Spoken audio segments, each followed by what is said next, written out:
esta semana no voy a estar de cuerpo presente, como se suele decir, sino que estoy ahora grabando un vídeo que espero que lo veáis, porque tengo otros asuntos que no he podido dejarlos, ¿no?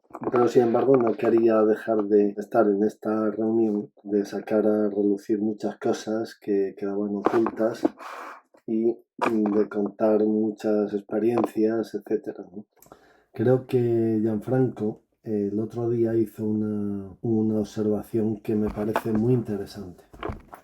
Y es que a lo tonto, sin pretenderlo nosotros, sin pretenderlo los que lo hemos ido montando poco a poco, estos dos canales se están convirtiendo en dos verdaderos lugares de reunión de gente que fue del Opus Dei, que salió muy herida y que ahora pues la vida nos ha vuelto a reunir de otra manera y probablemente nos queremos mucho más que cuando nos queríamos cuando estábamos en el Opus Dei, ¿no? Nos hemos dado cuenta de la mentira en la que estábamos metidos, ¿no?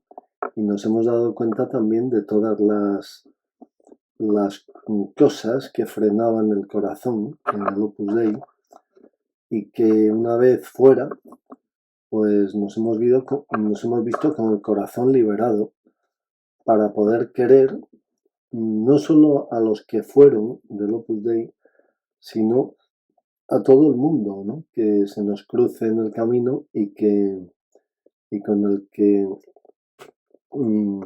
podamos compartir la experiencia de respetarles y ser respetados, ¿no?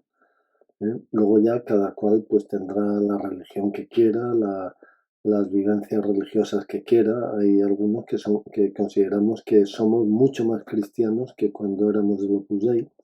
Hay otros que han abandonado la fe porque quizá el daño que les hizo el Opus Dei es el de que la única manera de vivir la fe fuera a través del Opus Dei.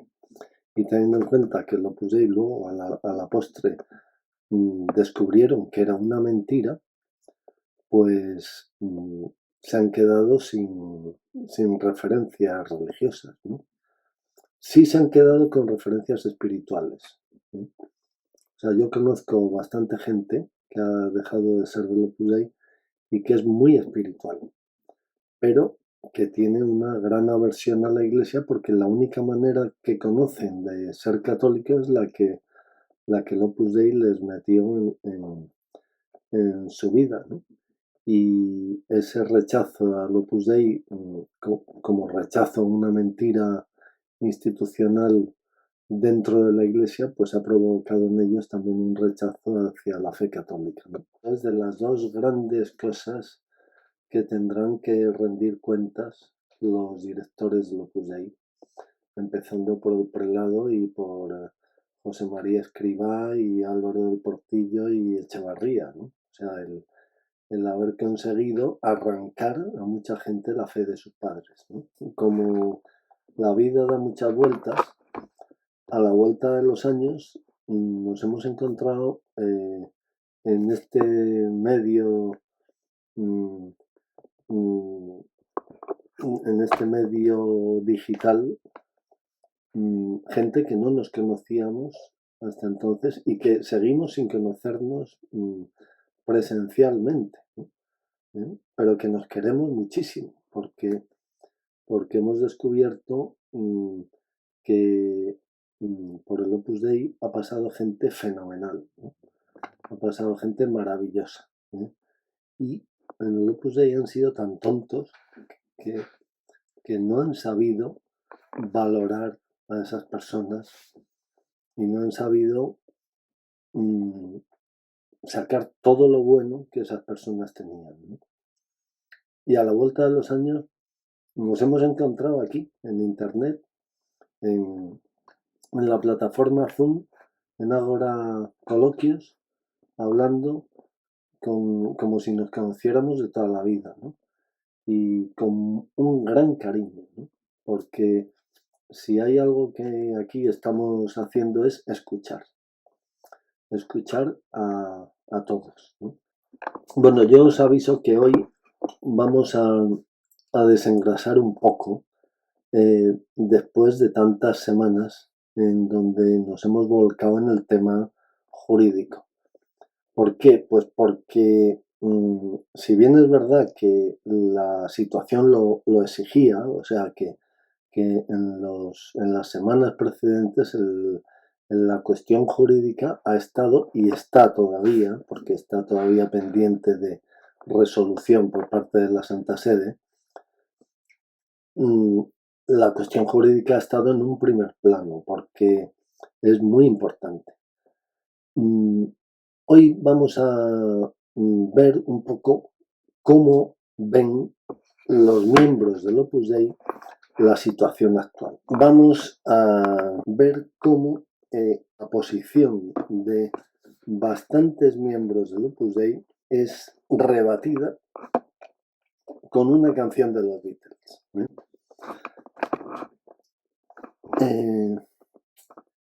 Los Beatles en el año 66, en agosto, cuando tuvieron un concierto en San Francisco, se dieron cuenta que habían terminado una etapa. Y bueno, pues porque ya las canciones que tocaban ya eran imposibles de tocar en vivo, porque era más el griterío que lo que se oía, que la música que ellos producían, ¿no?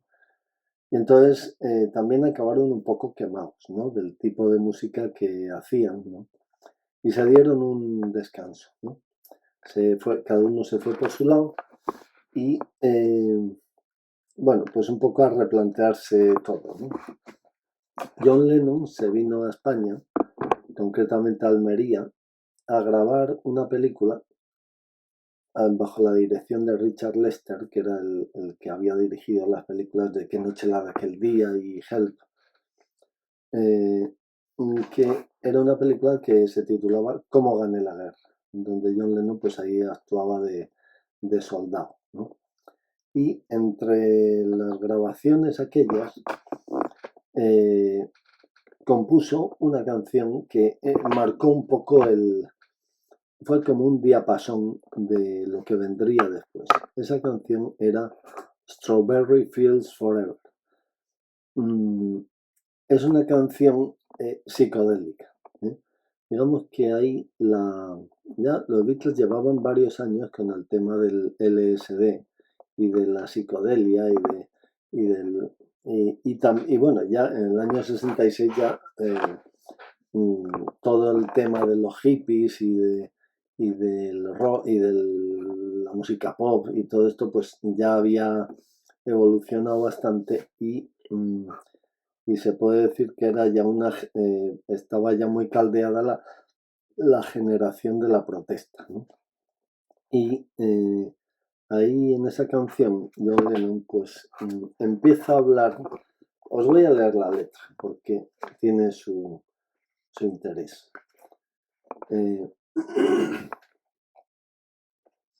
Dice, déjame llevarte porque voy a los campos de fresas. Nada es real. No hay nada por lo que preocuparse. Campos de fresas para siempre. Es fácil vivir con los ojos cerrados sin comprender nada de lo que ves. Resulta difícil ser alguien, pero todo sale bien. A mí no me importa demasiado. Déjame llevarte porque voy a los campos de fresas. Nada es real. Y no hay nada por lo que preocuparse. Campos de fresas para siempre. Creo que no hay nadie en mi árbol, o sea que debe ser alto o bajo, para que no puedas sintonizar. Pero está bien, es decir, creo que no está del todo mal. Bueno, ya veis que el tono de la letra pues ya es un poco como un nihilismo o como un da todo igual, da igual una cosa que otra, nada es real, y eso era un poco el caldo de cultivo de la nueva etapa de los Beatles, que empezó con la grabación del álbum Sgt. Pepper's Lonely Hearts Club Band, que está considerado como el mejor álbum de la historia de la música moderna. Os voy a leer un pequeño párrafo de este libro, que es un pedazo de libro en donde vienen todas las canciones de los Beatles una por una y donde viene cómo se hizo cada una, ¿no?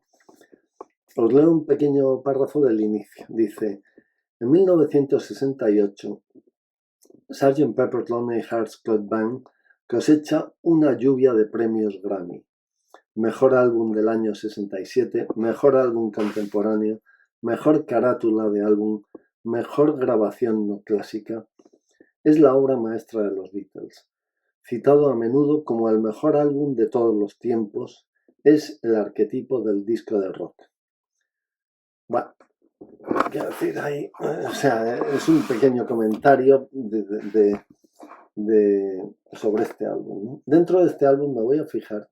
Bueno, el motivo del álbum, Sgt. Pepper's, o sea, el nombre del álbum y de la canción que le da nombre al álbum, viene de Paul McCartney, ¿no? Que de alguna manera, como los Beatles de alguna manera habían tenido esa crisis de identidad, pues a Paul McCartney se le ocurrió crear un grupo ficticio, un grupo irreal, que era y ahí, partiendo de sal y pimienta, Salt and Pepper, de ahí pasó a Sgt. Pepper. Y lo de Lonely Hearts Club Band, Club de los Corazones Solitarios, era un nombre muy extendido en las agencias matrimoniales de aquella época. Y entonces, pues a Paul McCartney se le ocurrió ese nombre como nombre de un grupo inexistente, irreal, ya que ya enlazaba con la canción de John Lennon de Strawberry Fields Forever, un grupo irreal en el que refugiarse. O sea, los Beatles iban a ser los que cantaran, pero el grupo no iban a ser los Beatles, era otro grupo no existente, irreal, que era el Sgt. Pepper's Lonely Hearts Club Band, el Club de los Corazones Solitarios.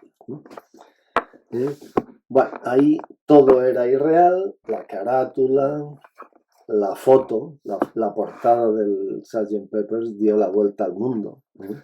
Una portada impresionante, ¿no? Un diseño increíble, ¿no?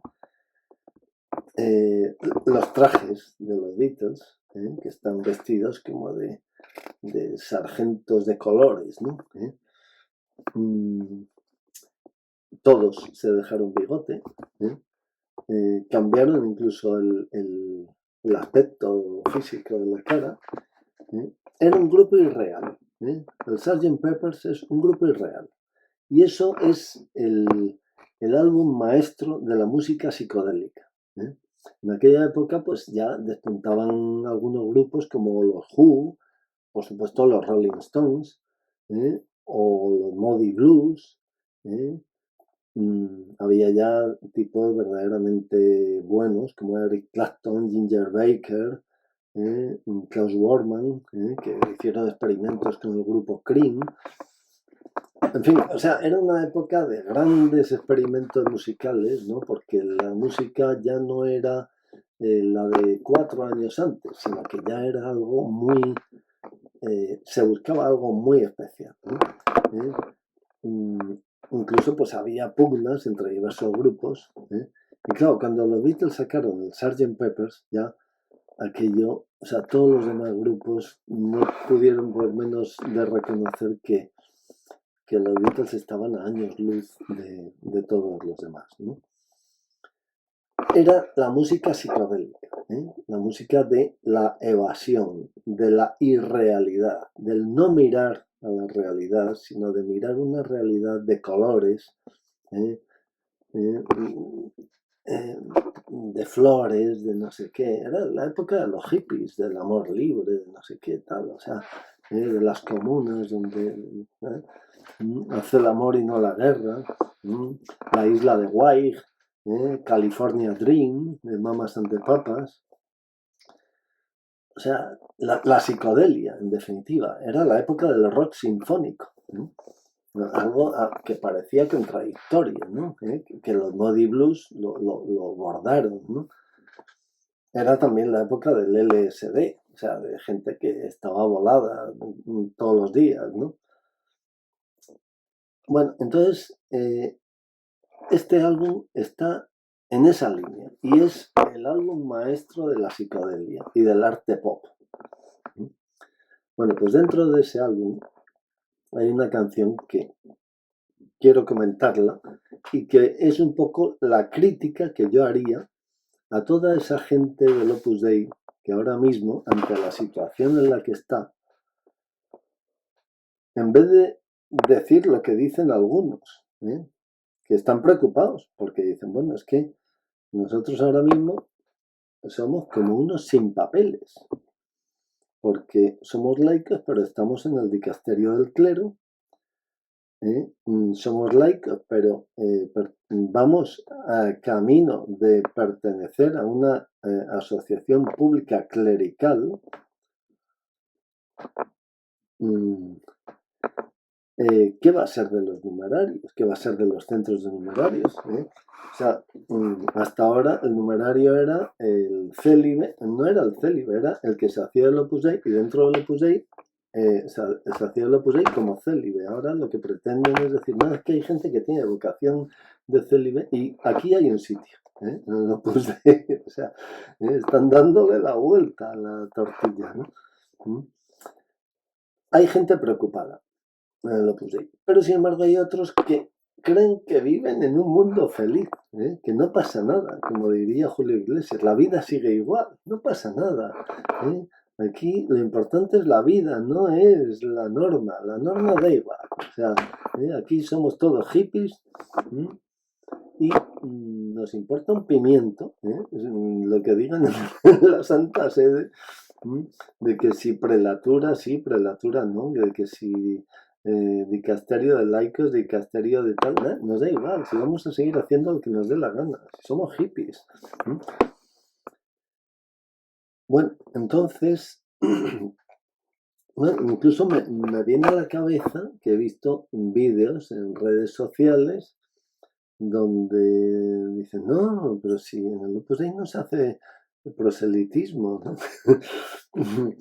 No, si aquí en el Opus Dei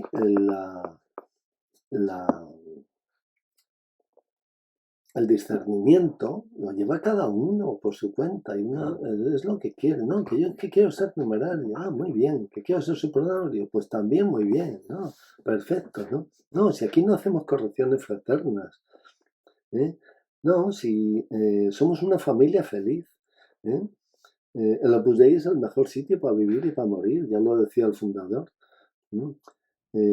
Por supuesto, en el Opus Dei se puede estudiar filosofía, antropología, sociología. No, nada, no. O sea, eso de que en el Opus Dei a las mujeres les prohibían estudiar psicología. No, eso no es verdad. Aquí se puede estudiar lo que se quiera, ¿no? O sea que incluso si vas al círculo breve, puedes no solo cruzar las piernas, sino que incluso te puedes poner, pues, no sé, te puedes bajar los calzoncillos si quieres, no pasa nada, ¿no? Aquí hay libertad total, ¿no? Hombre, las compras, por supuesto que no consultamos comprar nada, el que quiera, pues se puede comprar no solo ya unos pantalones o un libro, sino que si quiere se puede comprar un coche, una finca, un chalet, lo que quiera, vamos, no, aquí no hay. El Opus Dei es el ámbito de mayor libertad del mundo. Vivimos en un mundo feliz. Esto es un mundo feliz. O sea, aquí los numerarios pues no necesitamos de la administración, sino que pues nos lavamos la ropa, fregamos los platos, fregamos todo el centro de arriba abajo, nada, o sea, perfecto, ¿no? Y además, pues ganamos mucho dinero, o sea, bien, o sea, que hay un montón, hay unos cuantos numerarios, o bueno, gente que dice que es lo puse y que incluso tienen la osadía de aparecer en redes sociales presentando un mundo irreal, un mundo irreal. Entonces a mí me recuerda un poco ese mundo psicodélico de los años 67, 68, también plasmado en la música de los Beatles, ¿no?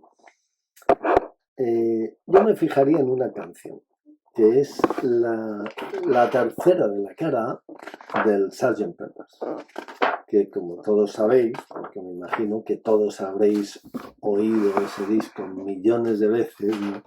Pues esa canción es Lucy in the Sky with Diamonds. Lucy en el cielo con diamantes. Qué cosa tan maravillosa. Eso es como el Opus Dei. O sea, el Opus Dei es como el cielo con diamantes. O sea, y Lucy son los numerarios y los supernumerarios. Todos están como Lucy en el cielo con diamantes, ¿no? Leo en el libro este. Dice, ¿qué no se habrá escrito de este tema cuyas iniciales forman la sigla LSD? Es pura coincidencia. Hasta que alguien lo sugirió, nunca lo había pensado. Eso lo decía John Lennon, que es el autor principal de esta canción.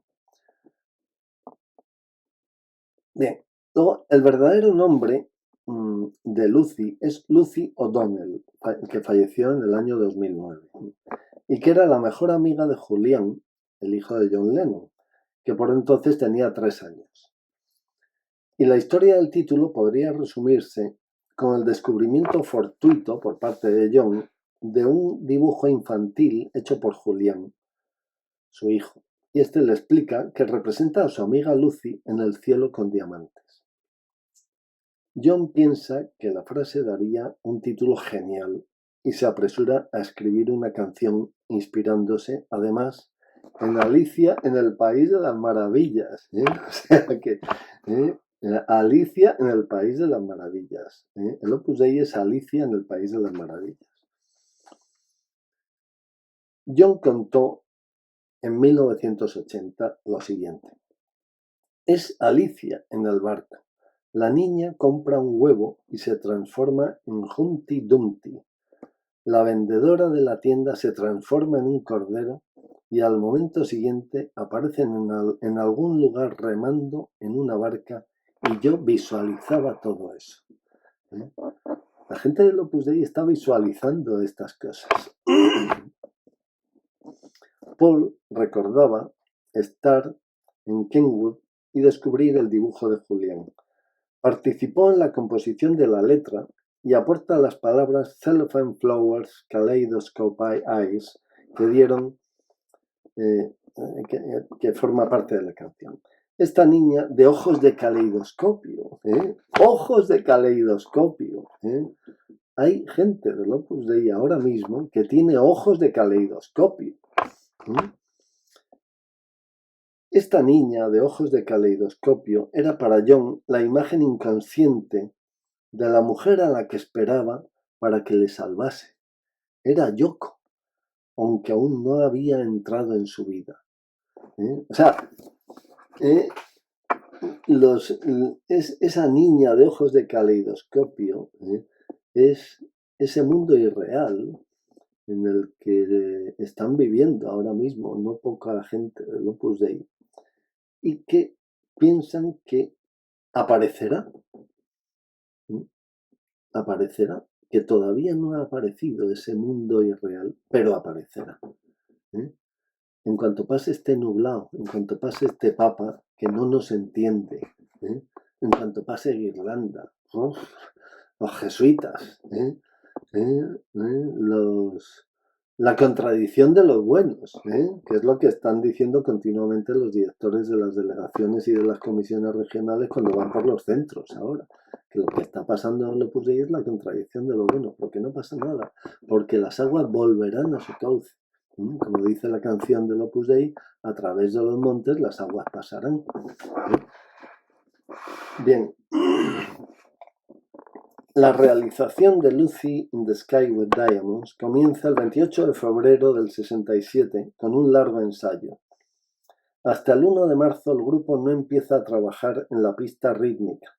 Para la primera toma John graba una voz de referencia, George una guitarra acústica, George Martin un piano, que luego se borrará, Ringo una batería y Paul una parte de órgano Low-Ray Heritage DSO-1, cuyo sonido próximo al de un clavecín da ese color tan particular a la introducción.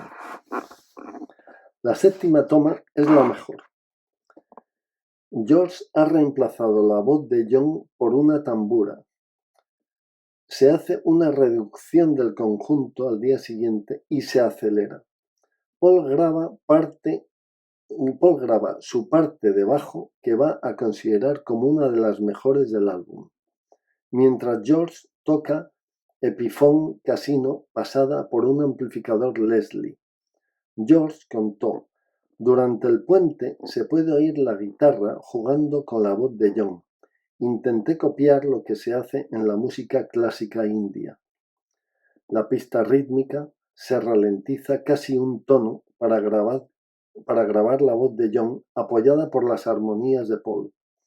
A continuación se doblan las voces. La grabación es una de las más rápidas del álbum. La mezcla en monoural definitiva se realiza el 3 de marzo con una utilización fuerte de ADT. La mezcla en estéreo data del 7 de abril. El espíritu psicodélico de la letra se ha respetado perfectamente. Es un éxito. Aquí veis cómo esta canción es muy complicada. Es muy complicada.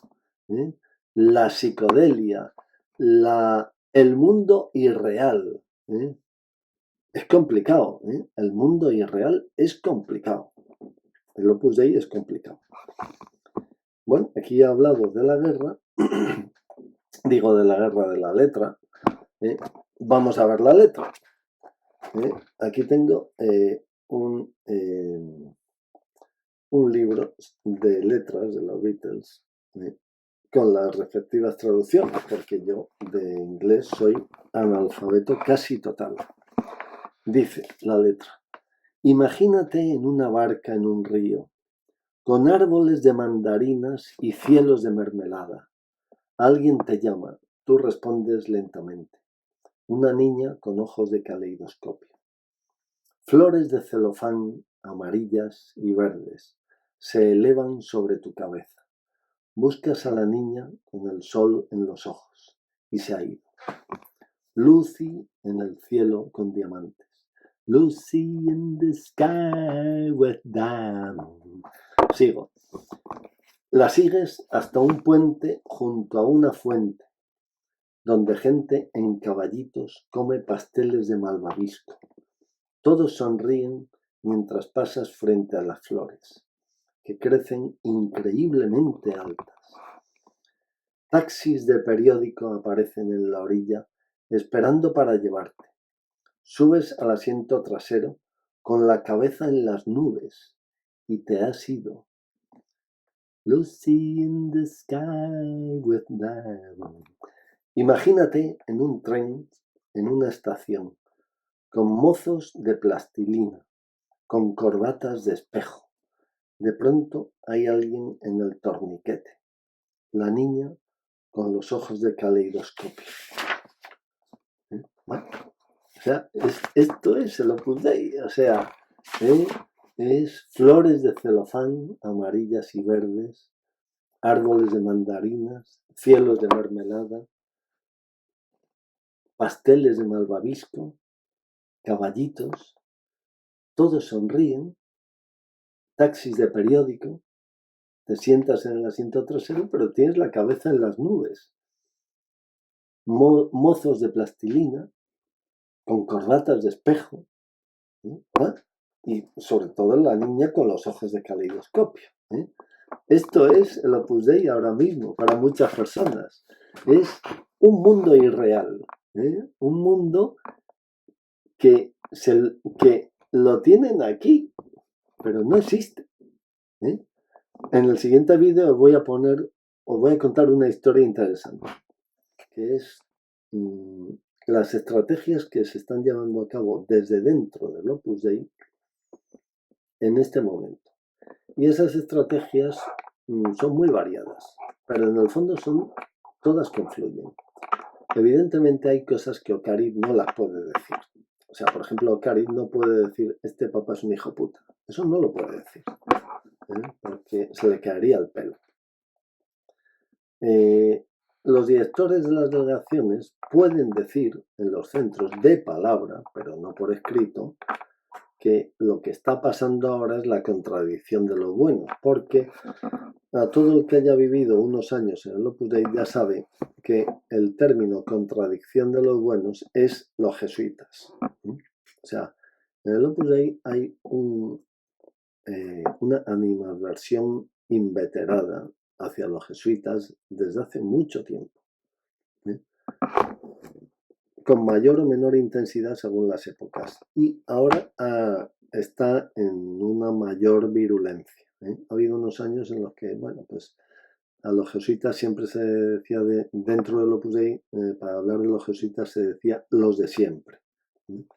Los de siempre eran los jesuitas. La contradicción de los buenos eran los jesuitas. Y ahora eso está reviviendo.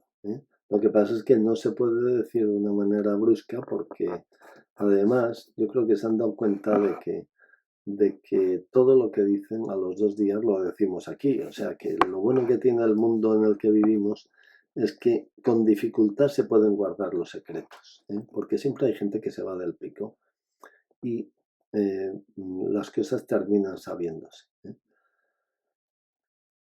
Luego hay otro tipo de gente del Opus Dei que está escribiendo en medios de comunicación, sacando a relucir sus condecoraciones, es decir, su currículum vitae, un poco como si con ese currículum vitae ya todo el mundo se fuera a quedar extasiado. Claro, eso, el sacar a relucir el currículum vitae para luego decir gilipolleces, pues no es el mejor camino. En el mundo en que vivimos, yo creo que lo mejor siempre es ir con buenos razonamientos y no andar presumiendo demasiado de currículum vitae, ¿no? Porque eso de apoyarse en los propios méritos, pues no está muy allá, ¿no? Porque puedes quedar muy mal, sobre todo si dices tonterías, después de haber dicho un gran currículum, ¿no? Luego hay otro tipo de gente que bueno, pues que dice cosas interesantes, como por ejemplo Juan Ignacio Arrieta, pues que dijo que, bueno, pues que una cosa son las asociaciones clericales y otra cosa las asociaciones de fieles clericales, y eso es distinto de las asociaciones de clérigos, porque en las asociaciones públicas clericales caben los laicos, mientras que lo que pasa es que el presidente de la asociación tiene que ser un cura, pero en las asociaciones de clérigos solo hay clérigos, ¿no? Bien, luego también cuando Jacques Valero dijo que planteó la pregunta, ¿tan difícil es en la iglesia encontrar algo en donde haya sacerdotes, laicos, hombres, mujeres, tal? Pues si eso es una asociación de fieles, claro, una asociación. Lo que pasa es que, claro, en el Opus Dei, si pasan a ser una asociación, que probablemente es en donde terminen, pues se les van a caer se les van a caer muchos privilegios que tenían antes, porque se estaban adornando con joyas ajenas, porque estaban adornándose con la joya ajena de decir que son estructura jerárquica de la Iglesia, y claro, eso suponía disfrutar de una serie de beneficios derivados de la mutua confianza entre el poder político y el poder eclesiástico, ¿no? Bueno, entonces, pero sin embargo hay un tipo hay un tipo de crítica que está apareciendo también, que es la de aquellos que no son del Opus Dei, pero son muy forofos. Y esos son los que están diciendo las cosas más fuertes, ¿no? Porque al fin y al cabo, pues como por delante ya dicen que no son del Opus Dei, pues ya todo lo que se pueda decir es contra ellos, no contra el Opus Dei. Sin embargo, son gente que está diciendo lo que desde dentro del Opus Dei están diciendo. Y una de las cosas que más se está viendo en las redes sociales, en medios de comunicación, son intervenciones de gente que no es del Opus Dei, pero que lo ha sido, que no es del Opus Dei, pero lo ha sido, y siguen en contacto con el Opus Dei, y desde dentro del Opus Dei, desde las oficinas de información del Opus Dei, les tiran cables para que saquen determinadas cosas. Entonces, estos, el factor común que tienen es atacar al Papa y a la Iglesia. Y decir, más o menos, que el Opus Dei no está en crisis, porque el Opus Dei es el mejor grupo cristiano contemporáneo, el que más ha servido a la Iglesia, el que mejores frutos tiene, etcétera, etcétera. O sea, un currículum impresionante que, hombre, que eso que lo digan los propios del Opus, habría que decirles, oye, macho, que estás faltando a la humildad colectiva, de la que tanto hablaba San José María.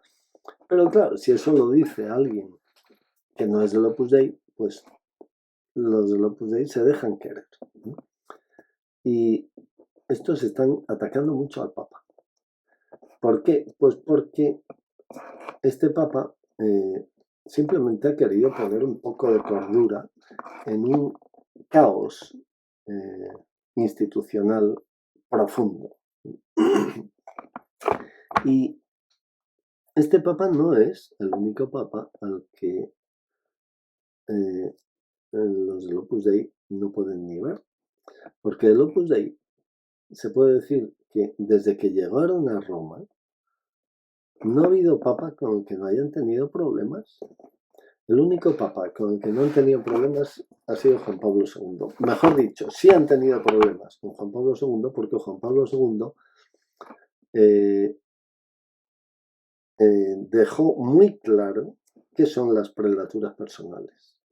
De hecho, el artículo 294 del Código de Derecho Canónico deja muy claro que en las prelaturas personales no hay laicos.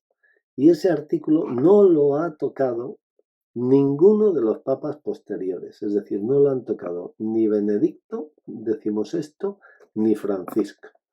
Ese artículo está intacto tal y como lo dejó Juan Pablo II. Y además, Juan Pablo II puso las prelaturas personales en el Código de Derecho Canónico al lado de las asociaciones de fieles y fuera de la estructura jerárquica de la Iglesia. O sea que Juan Pablo II, que yo le tengo cada vez menos devoción, yo creo que fue listo también. Yo creo que fue listo. ¿Por qué? Pues porque en vez de... O sea, digamos que les dio cancha, pero no cedió en lo fundamental. O sea, ellos creían que estaban haciendo lo que les daba la gana, pero con Juan Pablo II no lo consiguieron. Porque las prelaturas personales son lo que Juan Pablo II dejó establecido en el Código de Derecho Canónico vigente. O sea que, pero sin embargo, a excepción de Juan Pablo II, pues los del Opus Dei se han llevado mal con todos los papas. Con Juan XXIII, San José María, es que no lo podía ni ver. Con Pablo VI le llegó a dar un monitum a José María Escrivá, ¿no? Porque es que era insoportable. O sea, y ahí, menos mal que primero murió José María Escrivá y luego murió Pablo VI. pero si hubieran vivido los dos, aquello hubiera terminado como el Rosario de la Aurora. Luego, Benedicto, decimos esto, le puso firmes a Javier Echevarría y le hizo escribir la cartita famosa del 4 de octubre de 2011, en donde Javier Echevarría dice que en el Opus Dei pues, se han hecho las cosas justo al revés de como se han hecho siempre. Y además atribuía al fundador de Opus Dei eso, o sea, una mentira. Y esa carta está colgada en la página web del Opus Dei porque esa carta está no para que la lean los miembros del Opus Dei, sino para que el Vaticano vea que en el Opus Dei se dice eso, aunque luego se hace todo lo contrario. Y de eso doy fe por los 42 años que he estado dentro. O sea, pero es que los del Opus Dei siempre se han llevado mal con todos los papas. O sea, primero Pía Unión, luego estuvieron dando la murga durante años ahí en el Vaticano, al final les crean para ellos una figura que es la figura de los institutos seculares. Al cabo de 2 años ya no quieren ser institutos seculares, ¿vale? Y se tiran dando la vara otros 20 años o 30 años hasta que ya prelatura personal. Y ahora hay varios canonistas del Opus Dei que han reconocido que lo de la prelatura al final no coló. O sea, que sabían perfectamente que lo de la prelatura personal del año 82 era más falso que una moneda de 7,50. Y sin embargo han seguido así, viviendo en la mentira y explotando la mentira a todos los miembros del Opus Dei. Y ahora, pues el malo de la película es el Papa. ¿Por qué? Pues porque es que este Papa es amigo de las lesbianas, de los LGTBI, parece que quiere implantar que en la Iglesia Católica sea más común que haya sacerdotes casados. Se ha planteado el sacerdocio en la mujer, porque si no, no habría creado esa comisión para estudiar el diaconado femenino. Ha metido a la Iglesia en un sínodo, lo cual pues hay muchos obispos tradicionales que lo ven como una pérdida de poder, cuando la Iglesia no está para tener un ámbito de poder, sino para seguir a Jesucristo. O sea que parte de la crítica, y una crítica muy corrosiva, viene de gente que, para empezar, te dicen que no son del Opus Dei y luego atacan de modo inmisericordia al Papa, llamándole Satanás, masón, lo que quieras. Bueno, pero todo esto viene orquestado desde dentro, o al menos son las consecuencias de haber jaleado desde dentro durante este año pasado a todo el mundo, y ahora eso se ha convertido también en algo difícil de controlar. Difícil de controlar. Pero bueno, ahí están las cosas. Incluso ha habido, hace un par de semanas, 5 cardenales, uno de ellos del Opus Dei, el cardenal Sara, no de la prelatura, por supuesto, sino de la Sociedad Sacerdotal de la Santa Cruz, que le han escrito al Papa un pliego de dudas. Coño, pues si le escriben al Papa un pliego de dudas, pues que se la escriban en privado, pero no, lo han publicado, porque de lo que se trata es de dar por saco. El Papa les ha contestado. Cualquiera los que queráis podéis ver las preguntas y las contestaciones en internet porque están publicadas. Y verdaderamente tienen un contenido teológico, las contestaciones del Papa, impresionantes. Se dice que todo concilio necesita 100 años para implantarse en la Iglesia. El Vaticano terminó en el año 64. O sea que se puede decir que todavía estamos a tiempo. Faltan 40 años. Y parece ser que este Papa está empeñado poner en práctica el concilio y permitir que el viento del Espíritu Santo entre a fondo en la Iglesia y la depure de tantas tonterías como hay. Bueno, pues en esas estamos. El Opus Dei, durante el tiempo del concilio, estaba alineado con esa corriente minoritaria que no obtuvo más de un 5% en los documentos fundamentales del concilio. Estoy hablando de las constituciones Sacrosanctum Concilium, Lumen Gentium, Gaudium et Spes. Lo que pasa es que después del concilio, quizá aconsejado por gente que le dijo que con esa actitud no iba a ninguna parte, San José María Escrivá dio la vuelta y empezó a aparecer como el gran precursor del concilio. Pero no es verdad, porque durante el concilio San José María Escrivá dio una buena... hubo muchísimas manifestaciones suyas de estar totalmente en contra del concilio. Sin embargo, luego cambió la careta, sacó el libro Conversaciones con Monseñor Escrivá de Balaguer, en donde ahí, pues bueno, aparecía como el gran renovador y tal. Pero no, o sea, ahí hay documentos en donde se ve dónde estaba cada cual en cada momento, ¿no? Y bueno, pues eso es un poco el panorama que hay, ¿no? Bueno, la historia que os quería contar es la siguiente.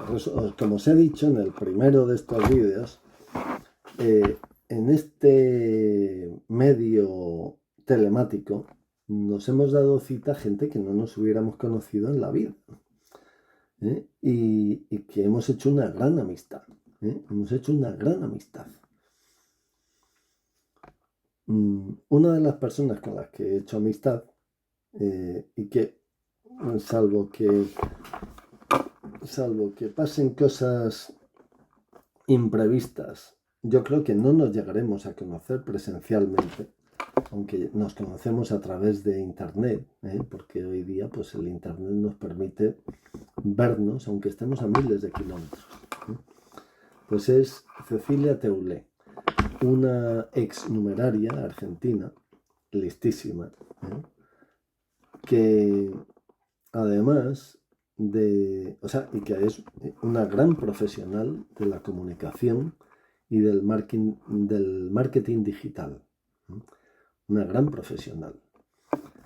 Y además tengo entendido que es una gran cocinera, que cocina muy bien y que le gusta, porque en general a todo el que cocina bien le gusta, porque cocinar es un arte. Es un arte que San José María nunca lo entendió. Incluso, pues, decía esa tontería tan supina en camino de decir que no se hablara de comida en las comidas, sino que habláramos de cosas espirituales, elevadas, ¿no? Como si el hablar de comida fuera algo vulgar, rastrero, ¿no? Cuando la comida es un arte. O sea, los únicos que no hablan de comida son los animales. Pero el ser humano no solo habla de comida, sino que sabe de comida. Hoy día, una de las cosas que más se ha desarrollado en nuestra sociedad es la cultura gastronómica. En España, en otros países no lo sé, pero en España la mayor parte de los programas de televisión son de gastronomía. Yo en mi casa tengo una gran biblioteca de gastronomía, que la he ido elaborando desde que me fui del Opus Dei. Mejor dicho, desde antes de irme del Opus Dei. Porque ya cuando estaba en el Opus Dei me di cuenta del valor que tiene la gastronomía. O sea, es algo increíble. Bueno, pues Cecilia es una gran cocinera. Y resulta que tenía unos amigos a comer en casa. Y pensó a ver qué ponía. Y se le ocurrió hacer unas mollejas que según tengo entendido, es un plato que lo ha hecho ella muchas veces, que se puede decir que casi lo hacía a ojos cerrados y que le sale muy bien. Bueno, pues se fue al Carrefour, se fue a la zona donde sabía que estarían las mollejas y fue directa al,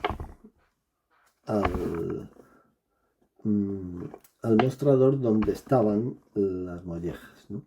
Y ahí estaban las mollejas como suele ser en todos estos grandes comercios, estaban en una bandejita, envueltas en un papel, o sea, en un plástico de celofán transparente y con una etiqueta que decía mollejas.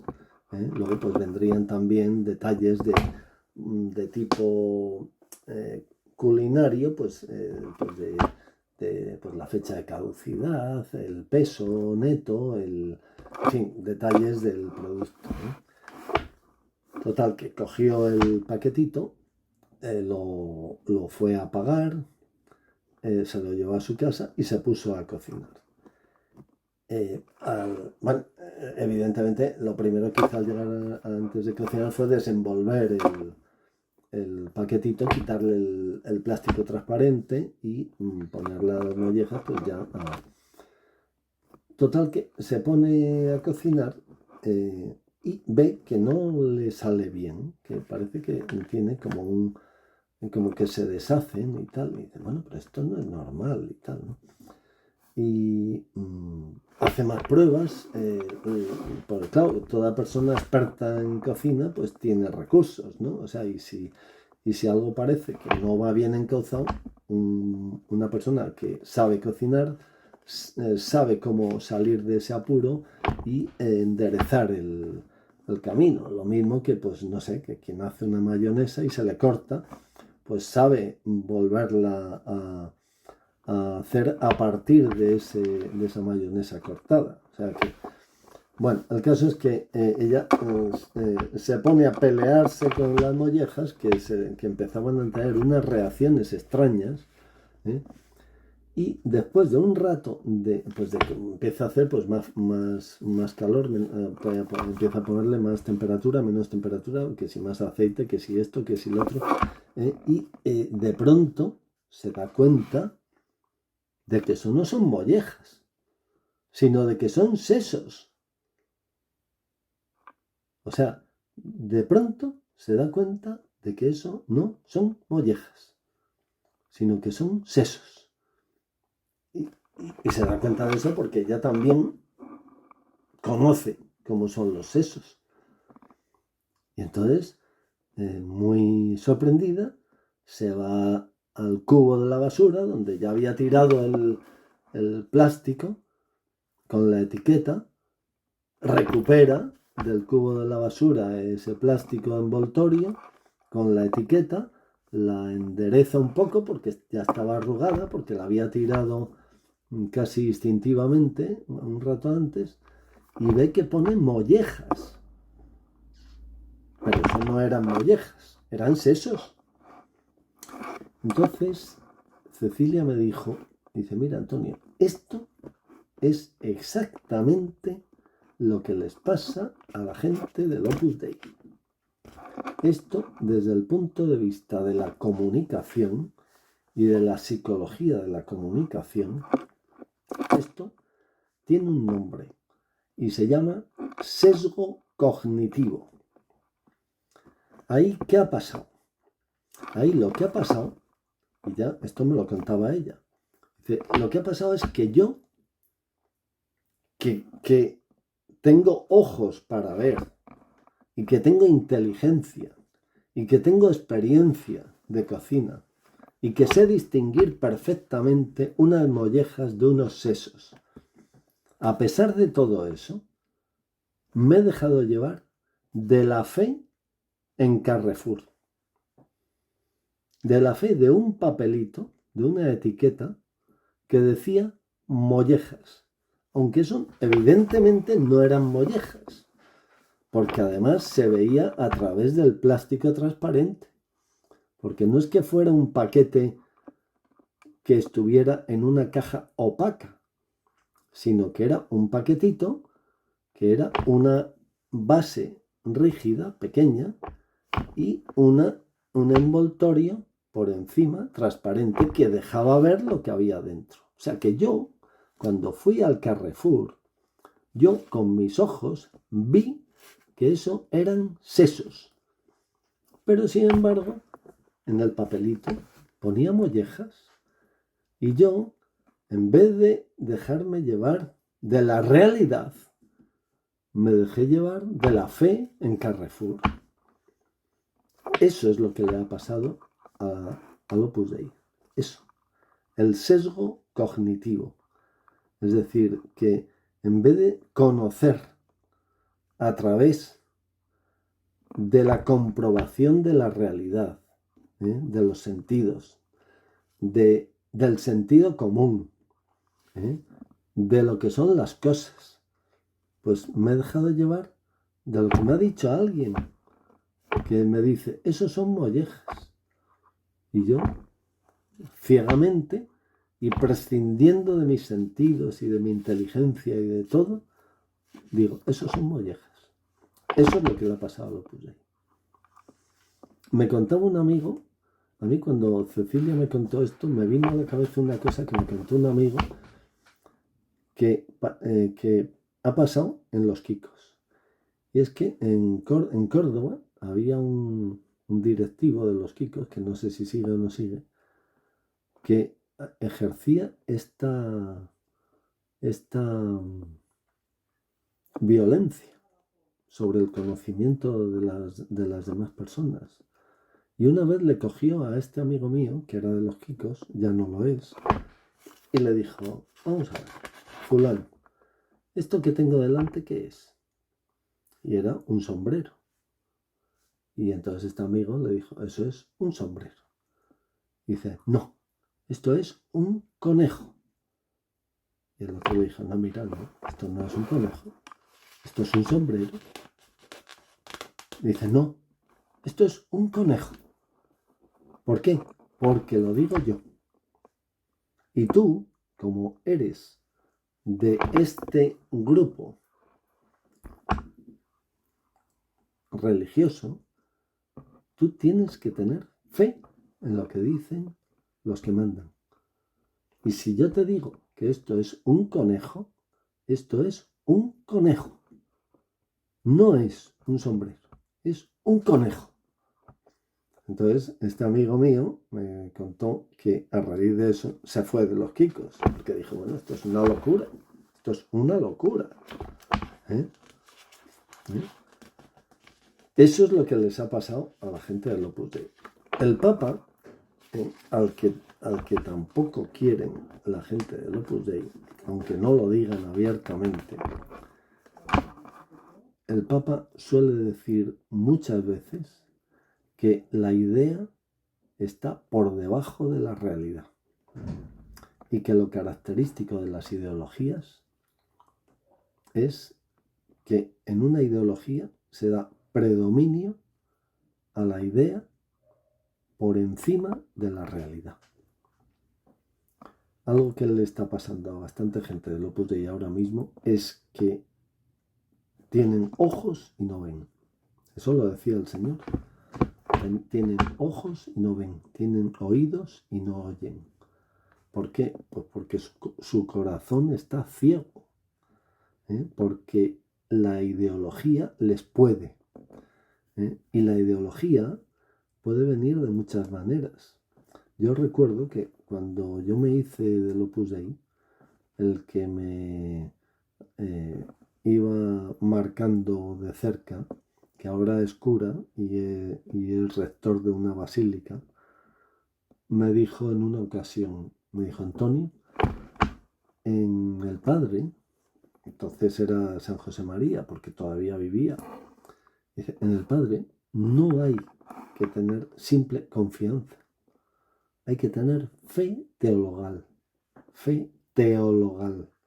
O sea, fijaos lo grave que es esto, ¿no? O sea, en el Opus Dei son capaces de sustituir la fe de la Iglesia por la fe en San José María Escriba o en el prelado actual, que para el caso es lo mismo. Esto es muy grave. El problema de las ideologías es lo que ha traído al mundo todo tipo de desastres. O sea, si la gente tuviera un poco de sentido común y mirara con los ojos a la realidad, no pasarían las cosas que pasan. Porque la ideología lo que hace es hacerle perder la cabeza a la gente. Y la ideología es eso, dar primacía a la idea sobre la realidad. Es decir que eso son mollejas porque Carrefour dice que son mollejas, aunque tú veas que son sesos. Así están las cosas. Voy a terminar con este vídeo en donde simplemente quería deciros una cosa, y es que como veis estamos dividiendo los coloquios en dos partes. En una parte pues desarrollo yo unos temas más o menos de actualidad relativos al Opus Dei, y en otra pues se trata a modo de coloquio a partir de una pregunta, ¿no? O a partir de un tema, ¿no? Y afortunadamente está habiendo mucha gente que a lo largo de la semana nos está comunicando que quiere intervenir, y están interviniendo. Pues en estas últimas semanas hemos tratado de las numerarias auxiliares y de la administración y de las numerarias, ¿no? Porque no podemos olvidar que en el Opus Dei las mujeres siempre han estado al servicio de los hombres, porque el Opus Dei siempre ha sido machista, siempre. Y las numerarias estaban al servicio de los numerarios, o sea, ahora quizá menos, ¿no? Pero siempre se ha concebido eso así. O sea, el fundador del Opus Dei decía que la mujer no hace falta que sea sabia, basta con que sea discreta, ¿no? Y él de toda la vida tenía una formación absolutamente retrógrada y machista, que hoy día ya no se sostiene lo más mínimo. En los próximos semanas seguiremos teniendo este esquema de dos partes, una parte de testimonios y luego otra parte en donde yo tocaré un tema y a raíz de lo que yo vaya diciendo pues va habiendo intervenciones, ¿no? Una cosa quería decir antes de terminar, y es que nos gustaría que interviniera gente de dentro. Sabemos que hay mucha gente que está viendo en vivo los coloquios, porque nos lo dicen, ¿no? Y nos dicen incluso el seudónimo que están utilizando, ¿no? Por supuesto que están de escuchantes, es decir, nada de poner la cámara y nada de poner el audio, ¿no? Hay algunas excepciones, como Abelardo o Guillermina Vizca o algunos, pero por regla general nadie de dentro está apareciendo, ¿no? Nosotros por supuesto respetamos esa decisión y además la entendemos perfectamente, porque no se nos oculta que desde el Opus Dei siempre ha habido represalias a todo aquel que discrepara, de discrepancias de muchos tipos, o bien amenazándote de que te fueras, o amenazándote con perder un puesto de trabajo en una obra corporativa, o haciéndote la vida imposible. En fin, o sea que la violencia sobre las conciencias y el abuso espiritual, el abuso de poder, el abuso de conciencia en el Opus Dei no son meras teorías, es algo muy grave. Ha habido gente que ha preferido morir a seguir así. O sea, ha habido suicidados en el Opus Dei. Ha habido gente que se ha suicidado en el Opus Dei, porque se le ha hecho absolutamente imposible seguir viviendo de esa manera. O sea que nosotros entendemos perfectamente que en ese ambiente sea imposible participar en estos coloquios. Ahora bien, nosotros desde estos coloquios queremos ofrecer a la gente de dentro, a los que estáis, a los que sois del Opus Dei y queréis que mejore y queréis ejercer la crítica, a lo cual tenéis todo el derecho, aunque os digan que no. Nosotros queremos ofreceros un espacio seguro. Creo que está fuera de toda duda que todas las intervenciones que he tenido yo o que han tenido otros de los que están en este equipillo que estamos en estos coloquios, hemos respetado escrupulosamente el anonimato. O sea, jamás delataremos a nadie. Somos insobornables. Eso que quede muy claro. Somos insobornables. Jamás delataremos a nadie. Todo aquel que nos ha pedido que se dijera algo, pero que su identidad quedara en el anonimato, se ha respetado.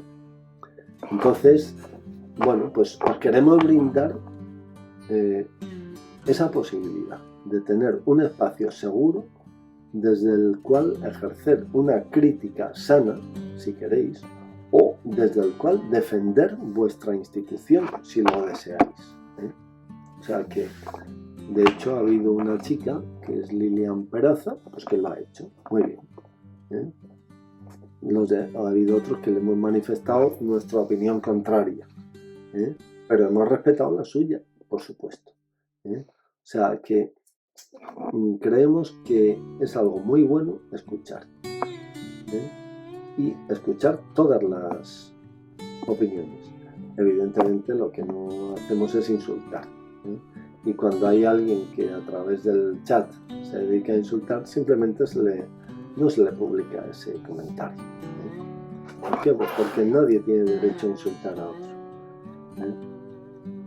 Pero ejercer la crítica sobre una institución, por supuesto que sí, porque las instituciones están al servicio de las personas. Entonces digo esto porque hay varias maneras que podéis utilizar. Por ejemplo, pues a lo mejor enviarme alguna carta a través del correo electrónico, que ya sabéis cuál es, no podéis preguntar. Enviar, por ejemplo, un audio sin que aparezca la cámara, y ese audio se reproduciría aquí. Si tenéis miedo, porque el miedo es libre, y está justificado. Si tenéis miedo a que pueda haber represalias porque reconozcan vuestra voz, pues que el audio lo mande otra persona amiga vuestra, o nos lo mandáis en texto y lo leemos aquí. O sea, hay muchas maneras, ¿no? Pero os invitamos a que participéis, sobre todo en la parte del coloquio que vamos a dedicar a los testimonios, porque en la segunda parte, que es en la que hablo yo, pues luego hay comentarios sobre lo que yo digo y tal, y es un coloquio más improvisado, ¿no? Pero en la parte de los testimonios, pues ahí tenéis libertad para decir lo que os parezca oportuno, ¿no? Siempre respetando a las personas, claro, ¿no? Pero que esto en el Opus Dei no lo hay, O sea, en el Opus Dei no se puede discrepar, en el Opus Dei no se puede poner en tela de juicio al prelado, por ejemplo, ¿no? Pero, ¿por qué no? O sea, si al fin y al cabo, una cosa que yo nunca entendí, y eso ha salido aquí en alguno de estos coloquios, es cómo es posible que en el Opus Dei se pudiera criticar al Papa, pero no se pudiera criticar al prelado. No lo entiendo. ¿Cómo es que se puede criticar al Papa, pero no al prelado? O sea, yo he oído las críticas más sin misericordias de labios de los teólogos oficiales del Opus Dei. Ya sabéis cuáles son, ¿no? de poner a parir al Papa, de poner a parir a Juan XXIII, a Pablo VI, pero al presidente general del Opus Dei o al prelado del Opus Dei no. O sea que eso es una incongruencia. Eso indica que no hay libertad. O sea, en el momento en que tú no tienes libertad para criticar al que hace cabeza, pues no hay libertad. Me acuerdo de un discurso de Ronald Reagan en Berlín.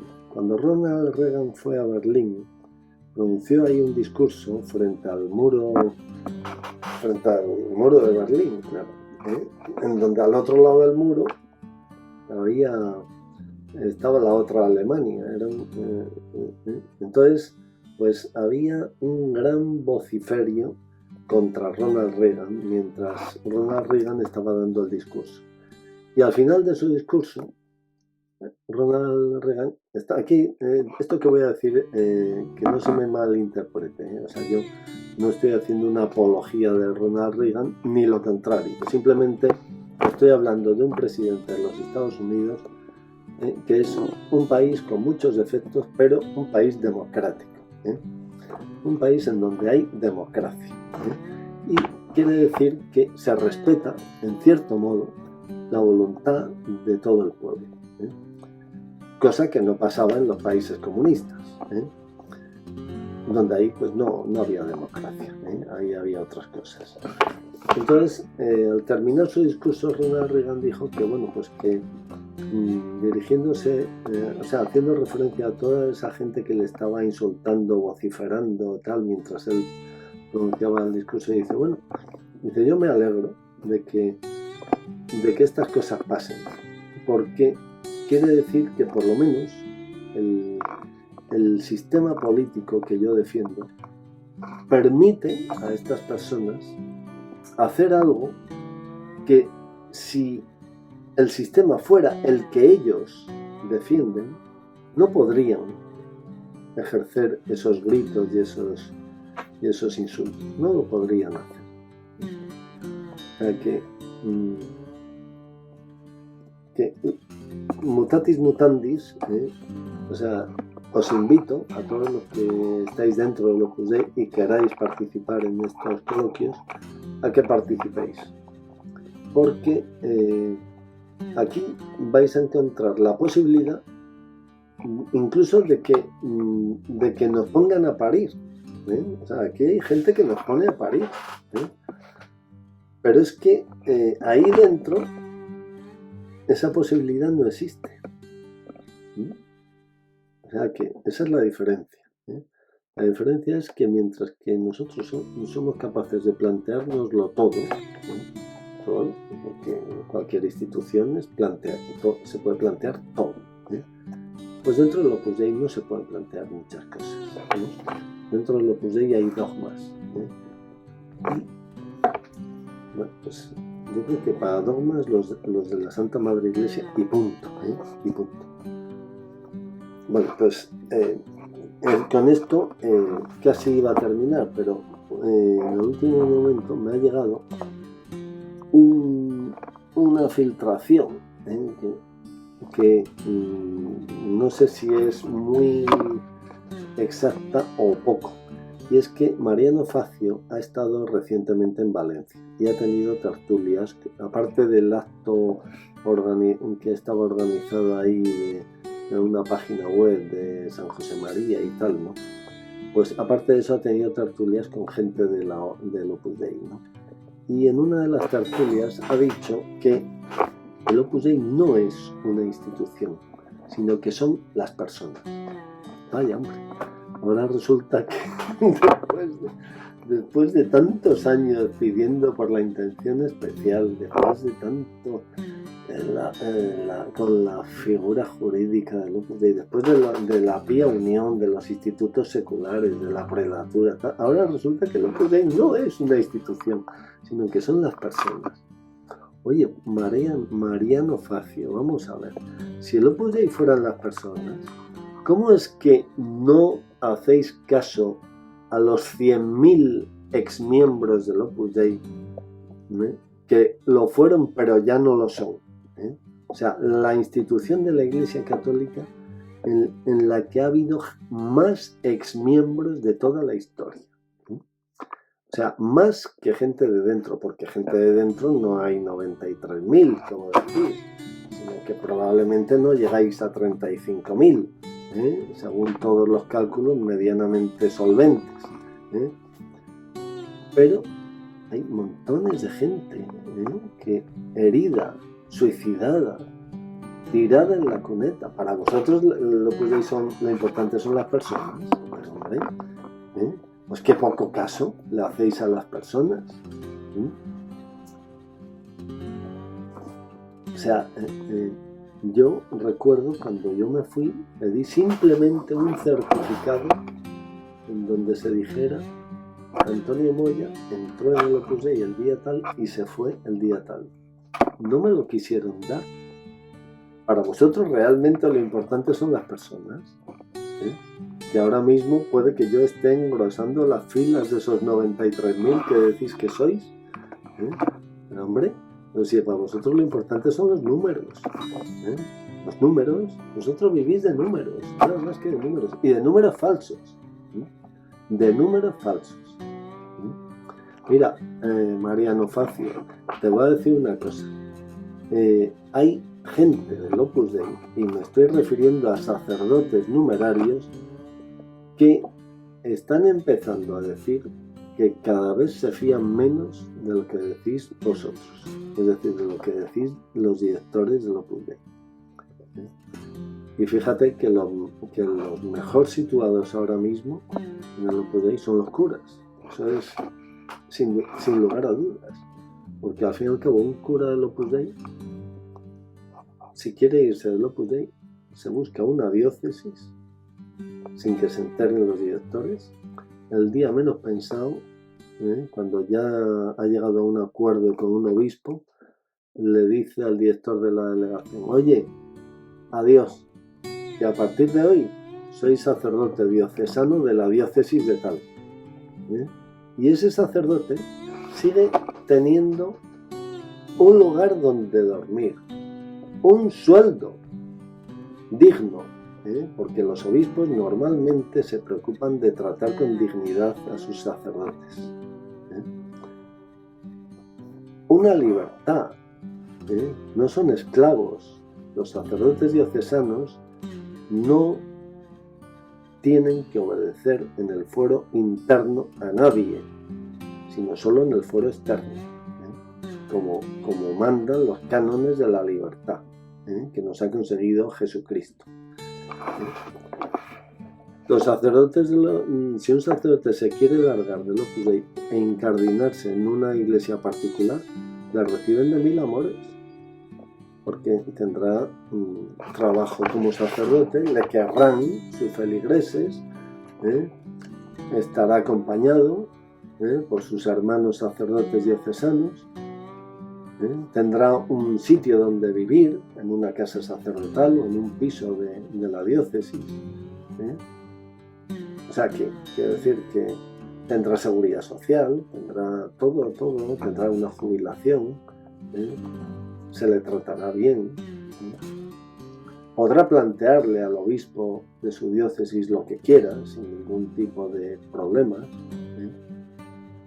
Bueno, pues ahora mismo los mejor situados son los sacerdotes numerarios. Ahora mismo los mejor situados son ellos, porque los laicos al fin y al cabo no saben ni dónde están. Pero los sacerdotes numerarios, claro que lo saben. Bueno, pues fijaos lo que dicen ya no pocos sacerdotes numerarios, que lo que viene de Roma, de Mariano Facio, del padre y tal, no empiezan a pensar que no es creíble. Les habéis engañado durante muchos años, ¿no? Ya hay gente que está espabilando. Bueno, pues nada, esto es todo. Hasta la semana que viene.